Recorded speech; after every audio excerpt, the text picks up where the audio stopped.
আসসালামু আলাইকুম। আশা করি আলহামদুলিল্লাহ ভালো আছেন। আলহামদুলিল্লাহ আমরাও ভালো আছি। প্রতিদিনের মতো নতুন আরেকটা ভিডিও নিয়ে হাজির হলাম। এখানে দেখা যাচ্ছে সাজনা। হ্যাঁ, সাজনা রান্না করব কি দিয়ে জানেন? ডাল দিয়ে। এই যে দেখেন ডাল প্রায় হয়ে আসছে। কিছুক্ষণ পরেই আমি সাজনাগুলো দিয়ে দিব। আর আমি কখনো ওই সাজনা খাই নাই, কিন্তু কীরকম হয় আমি জানি না। অনেকেরই দেখেছি যে ডাল দিয়ে রান্না করে খেতে বা শুটকি বা মাছ দিয়ে রান্না করে খেতে, কিন্তু আমি কখনো খাইনি। এই সাজনাগুলো কখনোই আমি কিনিও নাই। আজকে একজন আমাকে দিয়েছে, তাই গিফট করেছে, তাই চিন্তা করলাম দেখি রান্না করে খেয়ে কেমন লাগে। আমার কাছে অতটা ভালো লাগে নাই। আমি ডালের থেকে উঠে খেয়ে দেখেছি, যেহেতু ডালটা আগেই বসাইছি।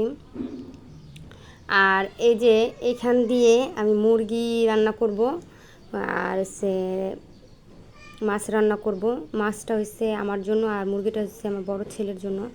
কেননা বড় ছেলে মাছ খেতে চায় না, ও পছন্দ করে হলো মুরগি, গোশ, এগুলো খেতে ওর ভালো লাগে। তো এই যে দেখেন সাজনা কিন্তু সিদ্ধ হয়ে গেছে। ভয়েসটা যেহেতু পরে দিচ্ছি, রান্নাবান্না করার পরে দিচ্ছি ভয়েসটা, তার জন্য যেমন আমি আগেই সাজনা খেয়ে দেখেছি কেমন হয়েছে, কিন্তু আমার কাছে অত ভালো লাগে নাই। সাজনা এমনি ডালটা মজা হয়েছে, কিন্তু সাজনা আমার কাছে ভালো লাগে নাই। এইটাই। তাই মাছ যখন ভাজি তখন আর আপনাদের দেখালাম না, যেইভাবে ফুটেছে।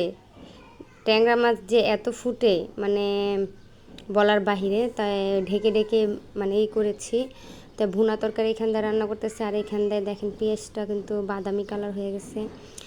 এমন তাড়াহুড়া করছি, এখান দিয়ে পেঁয়াজটা একটু হয়ে গেছে। তাই মুরগির গোস্তটা দিয়ে আমি একটু পানি দিয়ে দিলাম।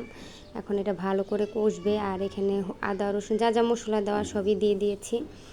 তাই দিয়ে আমি এখান দিয়ে মাছটাও নামিয়ে নিচ্ছি। আর এই পাশে চুলায় দিয়ে দেবো। এখন চুলাও পুছে ফেলবো, কেন কাজকাম সেরে আবার ছেলেরা আনতে যেতে হবে।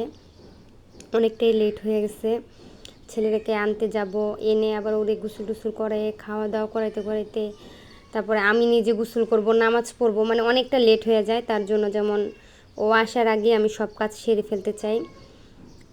আর আমার ছোট ছেলে, তাই এই যে মুরগি গোস্তটা তো আমার হয়ে গেছে, রান্না কমপ্লিট। বেড়ে নিলাম, যেহেতু অল্প গোস্ত তার জন্য বাটিতে বেড়ে নিলাম। ভিডিওটা যদি ভালো লেগে থাকে অবশ্যই লাইক কমেন্ট শেয়ার করতে ভুলে যাবেন না। সবাই ভালো থাকবেন, সুস্থ থাকবেন, আমাদের জন্য দোয়া করবেন। আল্লাহ হাফেজ।